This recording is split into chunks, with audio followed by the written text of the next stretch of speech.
we live in a society with a lot of objectification of women. Freedom of expression, wanting to do what you want to do, with fully in support of, not branding the podcast with anything to do with our agency. Would you feel that potentially would be a good strategy? Hi, and welcome to a new episode of my podcast debut. In this podcast, I aim to interview people who are in the process of starting their own podcast, and hopefully it inspires you, the viewer, to start your own podcast and also to learn how to do it properly. So we'll talk about your podcast, Chris, and also if you have any questions, if I can support you with anything, we'll talk about that too. Welcome to the show, Chris. So tell me, what's your podcast idea? Thank you so much, Alex. I appreciate it. Our podcast idea that we're going to be starting is a way to hopefully dive deeper into those that are in the Onlyfans space, both creators and agencies alike, and really understand the true story and the meaning behind why they even got into Onlyfans in the first place, the journey in which it shapes them, and also sort of consider any sort of moral/mental tribulations that might be associated with by being in the industry. So it's hopefully a way of bringing the stigma down from OnlyFans and enabling people to see the more humanistic side of those that are creators that currently do OnlyFans at the moment. Thank you, Chris. Yeah, actually, let's have a little conversation on that because this podcast is posted on the Conscious Podcast Lab, and we had a conversation, I think, a month or two ago, and a part of me was like, and I feel that's the elephant in the room. If people, a lot of my audience, they're like, okay, I want to make the world better, raise the consciousness, and a part of me is like, OnlyFans, and I'm asking out of curiosity, right? But um my idea was like my conception of OnlyFans is, let's say, women in general putting pictures of them naked and people paying for it. I'm open to beauty of women's bodies and all this. It's not about judging that, but I feel we live in a society with a lot of objectification of women through their bodies on social media and maybe even more on things like OnlyFans. And there's a part of me that's like, is is that good for the world? Like, or does that participate in that objectification of women that I feel is there in the world today? Absolutely, Alex, and I think that's a absolute fair point to have. I mean, currently in today's society, I mean, especially when you think of OnlyFans creators, they are often looked upon as sort of objectified, and everyone just sees, that side of it. I think from obviously being in the industry myself and supporting over 1,500 creators sort of globally, I've had luckily the opportunity to meet with a lot of them. And for a lot of them at the moment, they actually enjoy doing what they do. Now, often, obviously, OnlyFans is kind of regarded as this triple X rated content, with them doing, just to be open and candid, sexual videos and all different types of stuff like that. And actually, some of the sort of top creators out there at the moment in time don't do that. It's a bit of sometimes a false representation of the entire market. So when I've spoken to creators before, and we speak about, obviously, like you said, leaving the world in a better place, they genuinely feel empowered by doing what they do. If we look back in the sort of Middle Ages, even, where witches, were burnt at the stake. I mean, that was, again, society just dictating what was normal and what wasn't normal. And moving forward from there and sort of looking as we transition now into the modern day era, it's happening again. It's this idea of, that women are being objectified when actually they're not. They're just symbolizing their own freedom and their own desire to be expressed in their own way. And that's what, we do here, obviously, as a management agency, is not dictate how they go about expressing themselves, but enable them to express themselves in the way that they want to be expressed, whether or not that is with triple X rated content or whether or not that is just by having essentially like their own YouTube channel Mm. automatically that's on OnlyFans, which a lot of them do have, but also is unique to their brand and unique to what they do. So yeah, I hope that kind of answers that to a certain degree anyway. Yeah, yeah. Thank you, Chris. And also, it's not gonna be the the purpose of this podcast to have a really long conversation on it. But yeah, I wanted to ask, and thank you for answering. And I think yeah, it's like it's also important that people have that freedom, right? And to share what they want to share, even if people might have some judgments around it. Also, anyway, I'm not here to like be the judge on that. I also Yeah. understand, like I've never actually used OnlyFans. I think I stopped watching porn maybe 7 years ago, and I don't think OnlyFans was much around at that time. And so, and again, I'm not comparing the two. I'm sure there's like a lot of really good content, but I'm actually not knowledgeable on it. So maybe there's yeah, I'm sure there's also really empowering content and great things happening there. Absolutely. I think ultimately, I mean, I'm not going to try and say that OnlyFans doesn't have a lot of that content. It really does. And like you said, obviously, when you asked me at the start, what is the purpose of the podcast? A lot of the time it's just to try and show the variety of content creators that are actually out there on the platform. Some people genuinely just love sex, right? Some people love sex, they love to showcase themselves having sex, and obviously if they can make money from doing so, just like as you said, porn actresses and stuff like that, then absolutely, if that's what they would like to do and it's not harming anybody else and it's in a consensual environment, then absolutely.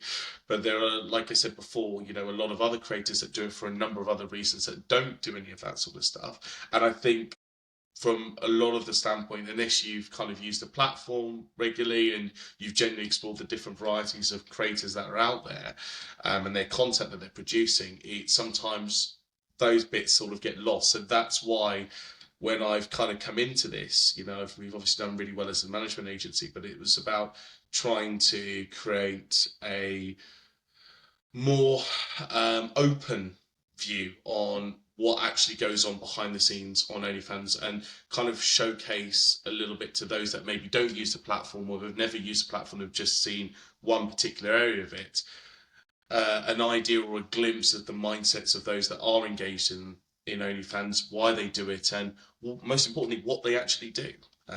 Which, yeah, I think would obviously, like I said, hopefully alleviate some of that stigma that is associated Mm. with when someone says, "Oh, I do OnlyFans," straight away they think, "Oh, that must be something to do with porn or something like that." And actually, kind of, we have artists, we have musicians, we have loads of different creators that are on our books at the moment. And like I said, a large part of them don't do any of that sort of stuff. Mm. Some of them do, but I would say a good 20 to 30% of our creators don't. And they make a Okay. incredible amount of money, they change their lives. And yeah, it's definitely something that really sort of means a lot to us anyway as an agency to try and show that other side of it, if that makes sense.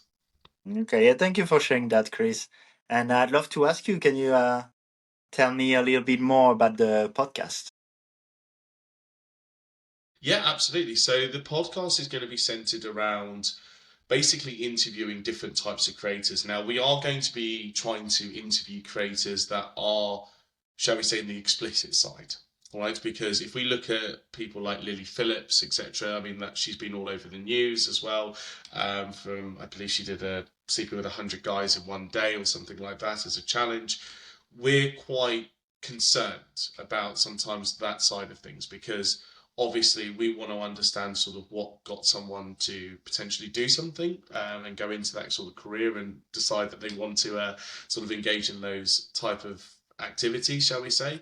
But most importantly, like I said to you before, obviously freedom of expression of wanting to do what you want to do, we're fully in support of. But really we kind of want to understand sort of the mental toll that might have on somebody, the physical toll that might have on somebody, and really sort of get, have an understanding on that side of things because often people just see from the camera standpoint. So we want to interview creators like that are sort of becoming quite viral at the moment in time, and there's a lot of stigma attached with, like creators like Lily Phillips, for example. But we also want to interview those that are doing it, like I said before, on the completely different side and how they feel consciously as to the stigma that they get from saying they're an OnlyFans creator when actually they don't do pretty much what 99% of people would imagine they do, and understanding their real story behind it, and really just discussing key issues that are related to mental health, uh, perception, and also the effect that that then has on their future self, right? Whether it's good or bad. So that's part of the podcast, and the second part of the podcast is to do with interviewing agency owners as well. So for I'm very proud to say that for my team at the moment, and what we've tried, it's not just us, there are other agencies out there as well that have the same mindset. We do generally try and do it for all the right reasons. Of course, there's a monetary aspect to it, but we genuinely we thrive in the idea of helping people transform their lives, both from a monetary point of view and also all the rest of it. But we also want to understand from an agency owners their journey into it, the ups and the downs, the what for creators most importantly could actually get a lot of value out of, to understand what's involved in the industry from both an agency standpoint and from a creator standpoint. So yeah, ultimately all of that encompassing, we're trying to hopefully shed light to those that don't know about OnlyFans and give them an idea and a glimpse into the world. And then for those that are wanting to become creators or themselves before they actually go ahead and become a creator, to try and actually understand, actually, is this something for you? Is this something that you are really going to want to do? What's the effect of it, both positive and negative, and all of that sort of stuff, to hopefully help alleviate any, like I said, stigmas that are associated with the industry in general, but most importantly, to provide guidance and support to those that are considering it, whether or not that means that they don't no longer want to go ahead with it, or whether or not that means actually, yes, this is how I want to proceed. I love that, Chris, and thank you for sharing about the podcast. Going back also to what we talked about, like the morality and all this. Well, first, I think having that transparency and having that extra information, whatever one thinks about people using OnlyFans, is good, so people can know better what they get into and what are the pros and the cons. If it's shared in an authentic way, that's really good. And another thing I wanted to share about is because I hesitated to have you on the podcast at the beginning, right? Because of that reason. And one thing is to me is having that flexibility also around, well, even if something that you feel in some cases could be not so good, if it's done better, it's also an improvement, right? So I'll give another example. I eat vegan, but if someone is doing a restaurant with meat and they really care about it being sourced more ethically, to me that's an improvement. That's a good thing, right? I'm not going to be like, oh, it's all bad and all this. And so I think, well, first, I love what you shared, that it's not all like that super sexualized stuff, and if it is, there's a part where it's like, well, maybe it's just the freedom and letting people be, at least in some cases. And then if people are doing it, how to do it better and to be more informed with it. So also wrapping up this part on it, it feels good to have you on the show to discuss it. And I'd love to get it more into the practicals of the podcast. What well well first, actually, on the practicals of the podcast, what's really good for you, I feel, is you have a very clear niche. Now, I don't force everyone to niche. I think some people shouldn't. I think some people try to force themselves into a niche because people tell them you have to have a niche if you want to do well. That's not true, but they both have their pros and cons. To have more, like, you can have something more broad and you can have something more niche, but niche definitely have its own sets of advantages if it's something genuine, especially if it's something linked with a business that you already have. I actually have on this channel a video on this, which is like, to niche or not, how to decide. And if you do something business and you already have a niche, having a niche podcast that align with that is really good, because then it's just much easier to stand out, right? And with you, with what you have, you already have the agency. I think the podcast is going to be such a great support to the business, and it's not going to be for everyone. Like, maybe, it's just a few percentage of people that will want that, but these people, they'll know how to find you, and they'll probably be really good guests. So I think that's really good positioning on that. I'd love to ask you, do you have any maybe questions or challenges on the podcast specifically? Yeah, I think some of the challenges, the main focus, I think you kind of touched on it already, is how to position it so it doesn't kind of look like a marketing ploy, because that's not what we've done it for. We have our own success. We have a lot of creators wanting to work with us, and we really want it to be more of a stem in. Sorry, I just saw the dog in the background. But yeah, no. We want it to really stem as an educational and entertaining stand piece rather than sort of a marketing ploy. And I know from having watched your podcast, all of your podcasts that you've done have been very, very informative. It's not been for a marketing standpoint or Mm, anything else there. And I appreciate that sometimes you drop the odd video saying how you can help people, obviously, start their own podcast.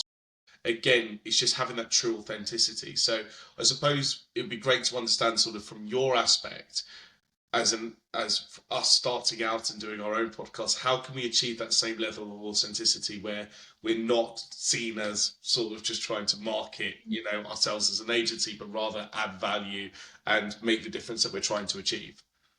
thank you for asking, Chris. Yeah, and there's actually nothing wrong if you wanted to start a podcast to support your business. That's totally good. Uh, in my case, I actually started the podcast 7 years ago. It's a passion project.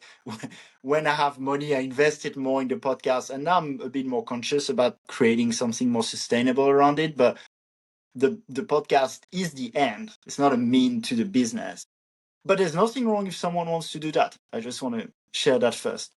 And now I would love to ask you, Chris, what are your goals with the podcast? Like I said, my goals for the podcast ultimately is to get people to second think before coming into the industry.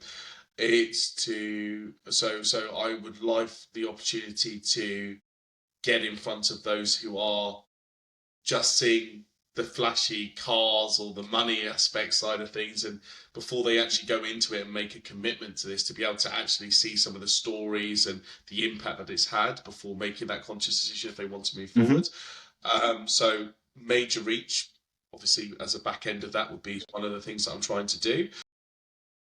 I would love to collaborate with other sort of Mm-hmm. entities, whether or not that's like mental health organisations, because we're already in contact with a couple of charities that support that side, but to sort of really sort of rope that in as well, so people feel that they've got aspects of support if they're already in the industry and they would like to, seek that level of support. And yeah, I think it's just a couple of other aspects. Like I said, going back to my main point, is just to have that sort of educational and entertainment standpoint from there, Mm. really. No, that's good. And so, yeah, I can hear the goals. Some are being like, yeah, to help people. And then in terms of more like how it benefits you, it's also like a branding aspect, networking. And that's good because podcast is not like Facebook ads. It's less, you can make it more direct response type of marketing, but in marketing, you have basically the more performance marketing. I put in $1 and how much do I get back? And I track this, that direct response. And then you have branding. And branding is a little harder to track, right? But we know it works too. And so with podcasting, you know, in general, most people will do it like it's like that thing that's gonna enhance everything I do. It's gonna bring clients. Yeah, it's gonna bring more awareness. Gonna bring great collaborations. It's not always easy to track exactly, and it's fine. And I feel that's a little bit the direction you're taking with it. Am I correct? Yeah, a little bit. Like I said, I mean, for us, and I know, like I said, from doing the podcast, obviously inherently it will lean towards the brand side and obviously promote us as an agency. But I'm almost at one point kind of considering, and this is actually another question I was going to ask you, not branding the podcast with anything to do with our agency. Purely for that factor that I don't, like I said, it's really important for me for the authenticity to come out. I do not want people thinking that we are just cherry picking certain scenarios or certain aspects of it and downplaying a load of other aspects just purely to try and drive more traffic in terms of creators wanting to work with us. So I suppose just echoing on that, I mean, would you feel that potentially would be a good strategy for us as an agency to kind of almost separate entirely the two different entities and completely brand as something Mm. completely separate. Therefore, no longer having anything at all that could be seen as a benefit to us as an agency internally. Yeah, thank you, Chris. That's a great question and insight. And before I answer, I want to thank the viewers for still being there. And if you also think of starting a podcast and you want to be on this show, just check the links in the description. I'd love to interview you too, whether you already know you want to start a podcast or you're already in the process, or maybe you're still hesitating. Let's have a chat here on the podcast. And if you're a little shy, you can also DM me and we can have a private conversation first. That's all good. And then I can answer also your questions like this. On that topic, intuitively, I do feel having a different name. I do feel being more top of the funnel, like being more wide with a podcast, and then fun, like having also it tied to your brand, but basically start with what you're passionate about, what you want to share about, and then that ties into what you're doing with the agency, but keeping it a little bit more broad, I think makes sense, especially as you're already very, very niche. It's like, I wouldn't do like okay, the personal development podcast with Chris, and then try to funnel all of this into like, but if you were doing like something like the I don't know, Onlyfans agencies podcast. I mean, there's probably none, right? Or maybe two or three. I mean, it's probably, I don't know actually, but it's probably super niche already. So the name of your agency, I feel, yeah, would be a little bit much. And then if you do like around that topic, OnlyFans topic podcast already, it's going to be really easy to stand out, but you're not gonna push out people who think, oh, it's just for the business and just his agency. How does that feel? No, sounds good. Sounds good. Sounds really, really good. And that's kind of the direction that we were kind of, when we were having an internal conversation, we were sort of leaning towards that aspect as well. Obviously it's got to be branded towards OnlyFans so people know what the kind of podcast is going to be about. But like I said, we're working with a couple of different agencies on this podcast to sort of create it the best way possible and to be able to have, the most amount of people to be able to interview to get started. So we were all on that same mindset that actually we don't want it to be branded as any of our agencies, but rather to create it as a free space where people feel like, if they are interested, like you said, in this particular space, that they're able to come to. I do have one last question though, Yeah, Alex, just for on you. this, And this is actually, intuitively, and you know better, right? Because I'm not in this industry, yeah, but intuitively, I would put OnlyFans in the name of the podcast, but not the name of the agency. That's what I feel the trade is. yeah, that would be perfect, 100%. I think we were playing around with a couple of different sort of ideas, like the Only podcast and stuff like that, just to Mm. sort of play around with the branding aspect. But yeah, I think you're completely right. It just needs to be sort of like have that in the name title. But I actually did an experiment. So I have the light leaders, and in it, I had a lot of traction on podcasts around being a fruit giant. And I recycled some of the episodes in a new podcast on Spotify called the Frutarian Podcast. It's actually getting more views now because people just type Frutarian, they see the Frutarian Podcast, and like, boom, that's for me. And it makes it so easy. So even with the name, if you think about it, if people type OnlyFans, for example, even something like the Only Podcast, it's smart, but it's harder to find. Like the OnlyFans podcast would be like, it's a bit boring maybe, but it's like to the point. and I see, like, yeah, just I suppose absolutely from clarifying on the name side, at least we'll get us more traction coming through. I think we're just playing too much around with the brand name and stuff like that. But you Yeah, know what? You just answered my question. You just there, literally answered my question. My okay. question was going Just to on be this, like, how did you there's a saying that I like, which is clarity over cleverness for Mark. clarity? But That's yeah, brilliant. Well, no, that's, I mean, you've answered it basically. I was going to ask like how your experience was, because I know that you built this all from the ground upwards as a passion for you. I've researched a lot of your podcasts. I've pretty much watched quite a few of them now, and I know you've been doing it for a while. And I suppose just hearing your kind of story regarding it, from someone that's built something like ourselves out of a passion, and I suppose the difficulties that we should be wary and expecting as we get started, and sort of any kind of tips or tricks that you really have to sort of overcome some of those challenges would be great for us because then at least we can try and at least have a very clear understanding of what we're getting involved in before we get started. Yeah, I mean the general recommendation I will say is to have good processes, good tools, and make it smooth.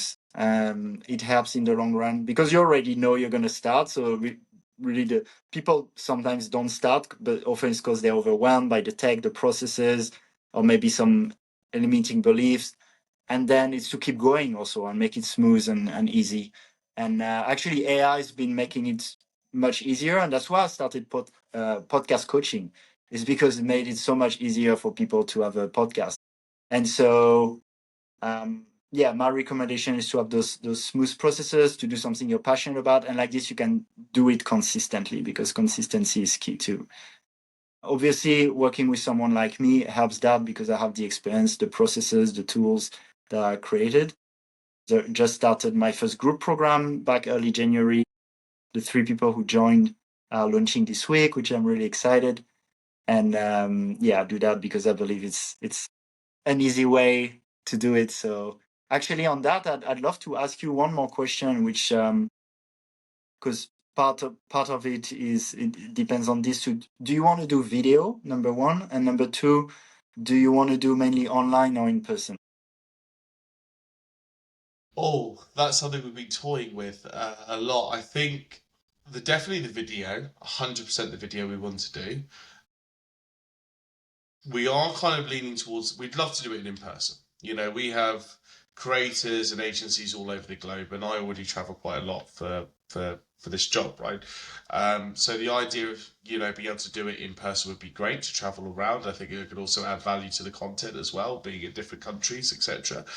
The problem that I've had with this idea is setting up a proper, shall we say, scene and setting, right, for being able to do it professionally. I know that when we were looking at doing it, for example, in London, and we were looking to hire like an actual studio which we would use on a frequent basis, you know, we can supply the equipment, we can supply, like, you know, get it all decorated to kind of our styling, etc.